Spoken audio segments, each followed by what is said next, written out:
After 19 years, what an epic grand final it was, Gordy. What a way to do it. It's been, I think, one of the best years I've watched. Certainly the greatest final series and arguably the greatest grand final. Both sides are up for it. There was a lot of hurdles Brisbane had to overcome, but they jumped all of them. It was outstanding. Both their comeback, 16 beat Canberra, 14 or 12 against Penrith, 10 last night.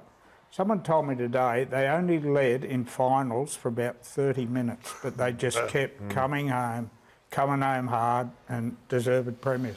Yeah, it was a great game, Briath, and obviously we'll get on to Reece Walsh later, but I mean, he was unbelievable, and you know, Melbourne had it in the bag, up 22-12 at half-time. They probably should have won it from there, but you can't keep this Brisbane side down. They're unbelievable. Where does that game rank in terms of grand finals over the years, over the history of our game, our great game? Well, most points at half-time. I thought it was entertaining. You know, everybody might have a comment on the referee, but I thought the players sorted it out. The fatigue that come into the game late, I know there was injuries. And the guy that got the Dally M, I thought it's probably one of the greatest performances ever. So I rank it up there. I don't want to put them above others because I think it's disrespectful to the other guys that have won grand finals, but it certainly would be on the podium, I believe, what I've watched. You're talking individual performances, and we're going to get to Reece Walsh off the charts. It was a grand final, wonderful game of football. We'll talk TV ratings in a little while too, so the fans obviously loved it.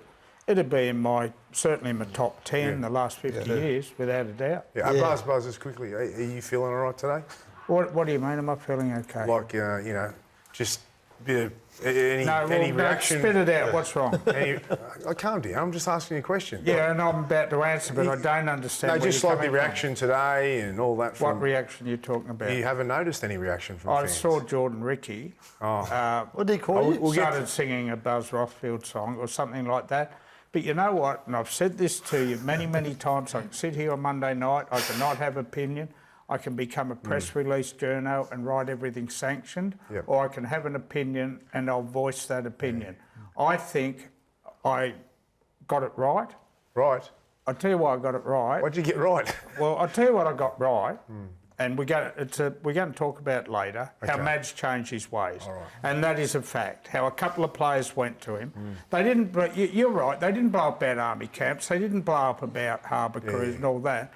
But I was just checking in, Buzz. I didn't mean to, you know. Well, I'm here to defend myself. I would have taken mate, if I was embarrassed, I would have taken the night off. We'll get into detail a little bit later on. This is the 100th show. You're going to take the night off, were you? This is our last show, Buzz. Come on, mate. This is the 100th show of the year, and I was hoping to walk out without having a stink with you. Well, you've got me off on we haven't had a stink yet. Just relax. You're entitled to admit you're wrong. Stormman. We all do it. What do you mean? Good I thought you'd be loving this, wouldn't you? Come on. Here's the bloke bit of focus off your performances this year. Well, I got a couple wrong. I admit that. Got a couple I'm wrong. a bit confused though, Rudy. Are you a Storm man or a Brisbane man? Both. I couldn't win. I couldn't lose. I had a foot in both camps. I'm a Brisbane fan. I've been a long time Brisbane fan. But you know my love. You know my love for the Storm. They couldn't win. You had that system you come in with last week. No, they were top four. No, 16. No, the system was a historical system that was based on a new odds of winning a title. God! He stole it on the weekend. Can I say, and look, the print media press box, I was sitting here. Oh, here we go. And Brent was sitting here. I know you were cheering for Storm. That's incorrect. You were. This is crap that you're a Queenslander. I raised some concerns over some calls early in that game. Raised some concerns. I thought the officials might have got them wrong. And they just happened to be against the Storm. That was just a quick. Okay, we'll get to it, but what is important here is the grand final smashes AFL with record ratings. What does this say about the season and the NRL where it stands right now? You asked was the best grand final. Where does it rank? I reckon this is up there with the best final series I've ever seen. The television rating last night was 4.5 million. Now that blew the AFL out of the park. Nearly 500,000 more than the AFL Grand Final with Snoop Dogg and all the works the week before. Now, higher than Maths, which is one of your shows. It's one of yours too, doesn't it? Yeah, it is. Well, it's among the top rating shows in the country. Higher than State of Origin, even the Decider. Higher than the Australian Open Tennis. Higher than anything we've seen on television this year.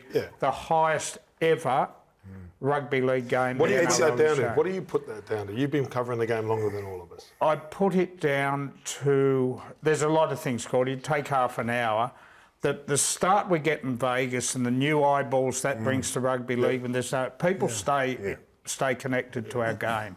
And you look at the ratings in Melbourne last night, they were only 150,000 less than Brisbane, which is an iconic rugby league. So we've won Melbourne over. And then there's a fella called Reece Walsh, who is the most popular player ever. That's a big part of it, I think. The personnel he's playing the game at the moment. Yeah, and a lot of it's got to do with the leadership too. Peter V'landys and Andrew Abdo. Yeah. They've done a magnificent job this year. No, seriously, we are so lucky, and we had Arthurson and Quayle, and we had Gallup, and we've had all those people, but the shape the game is in right now... I think the product on the field. But both, Gordy. Yeah. So when South played Titans, they were playing for a wooden spoon, Wayne against Desi. And if they were the two worst teams in the competition... You got your foot in another camp. That's not a flattering shirt, but anyway. What is it? You got a pink shirt on now. And you got bright green shoes on. Are you colourblind? I was just pressing the flesh with the power breakers. What were you talking about? Yeah. I was just telling them how the game could be improved next year. Yeah. I was giving them a bit of advice. Looks like they're really Just a bit of listening to you advice. too. Yeah, they didn't really care, did they? No. But you're right about those two guys. And Misha's there as well, Misha Zelensky. Misha's done a one of good the job. great medium in rugby league. His dips, mate. is. Bounces his useless. But, I mean, Andrew and Peter are doing an amazing job at the moment. Obviously, we're heading into this era of expansion and they've taken the game overseas, and I think they're doing an amazing job with the game. All right, our top story brought to you by the BYD Shark 6. And what else would it be? Reece Walsh, what a performance. Take a bow. Was it the best performance individually by a player in the history of our game in a grand final?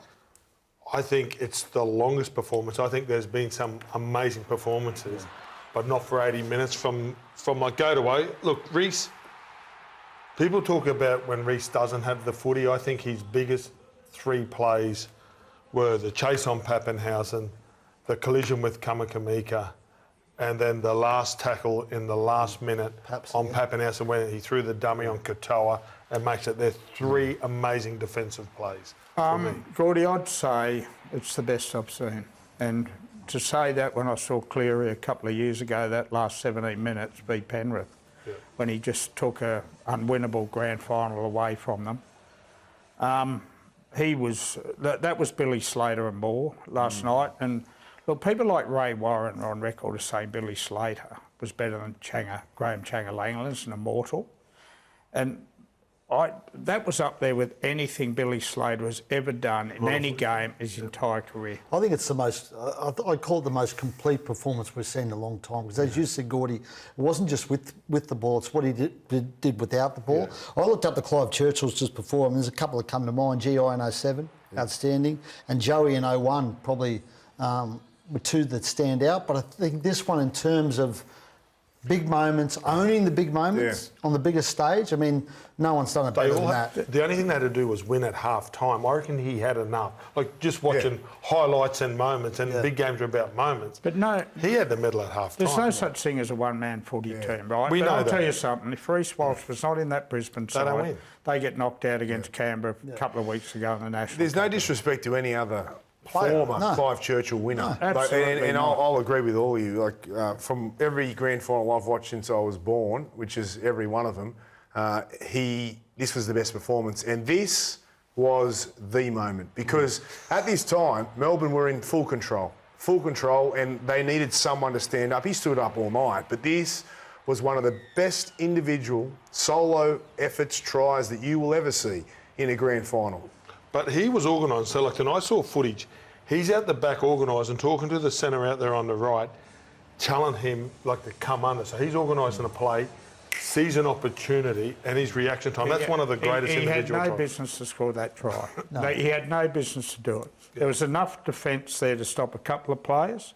So brilliant, so strong too. I believe he has the potential to be one of the best players that's ever played our game. And I take it back to in Vegas. I've said it a few times on this show. When he played over there in Vegas a couple of years ago, and watching him in the flesh, and watching the speed and the way that he glides and the way he changes directions at speed, the way that he holds the ball out in front, can play short or long at any given time. And even his only deficiency was his defence, and last night he was first class. But again, being at the game, which I don't get to often these days, being in studio here at Fox, and watching him at the speed at which he... Like at half-time, they were down, and I said to my mate who I was next to, I said, this is far from over, because every time he touched it, he was electric. He was always going to play a big part in this game. And let's have a look at his defence. Because if anyone has been critical of him, this was a big moment. Like, Gordy, talk us through this. Well, the chase, right? So Pappenhausen, but that's tackle one. So Pappenhausen could have done better, but that chase and on the bike... And I don't think that it's always been and is. But Pappenhausen comes across the field, spots the back rower, goes through, and Reece is on his bike. And for all money live, you think, oh, he's going to score. And Reece kept on coming. It's everything about him, though, Braith. You know, this was a big one. Because, you know, it's a 2-on-1, essentially. And he makes the right call. Yeah, it's anticipation. You know, that's reading the game. But you know the incredible thing is, 6 weeks ago, I promise you, Monday night we were sitting here saying the bloke's rocks and diamonds, that he's got to become more diamonds, and he has become more diamonds when it really counts. He's picking his moments better. Well, he's 23 now, so you're developing. Gordy, can you imagine in 2 or 3 years? No, I can't. Do you think that Madge Maguire's had a lot to do with this, guys?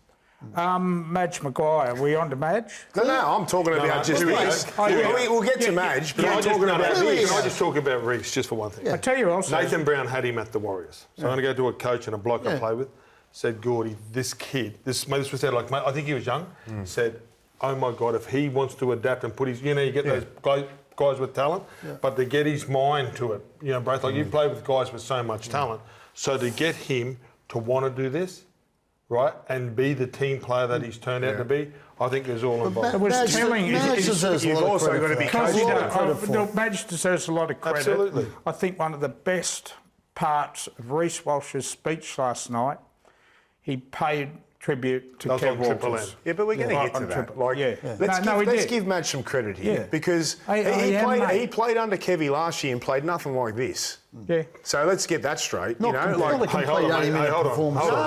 give Reece a bit of... No. Yeah. This is not a Madge beat-up, right? But he got knocked out twice. Horribly.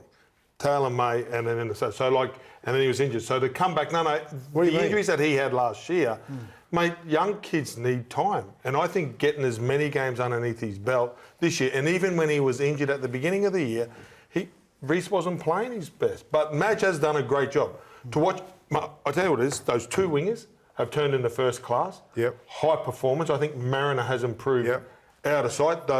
And when you see a coach, those guys that are on the bench, you know, those $100 or $200 or $300,000 players, they've improved out of sight. They've probably doubled their price. That's a good point, but I'll also say that if Madge isn't coach, I'm not sure if those two wingers are playing in that game because Cobbo and Arthurs were the preferred. And he dropped Cobbo and he dropped Arthurs to put the two wingers in there. Madge did that. That was Madge's decision. Yeah, I'm anxious to get to Madge and talk about him and talk him up like you want us to, mate. Yeah. I'm not taking anything away from him. And Kobe Hetherington. I just think that it's very important. It's very important to give Madge the credit because I don't think he's got enough on this panel. That's my opinion. You disagree with me? Yeah, well, I do disagree with you. Yeah, and that's fine.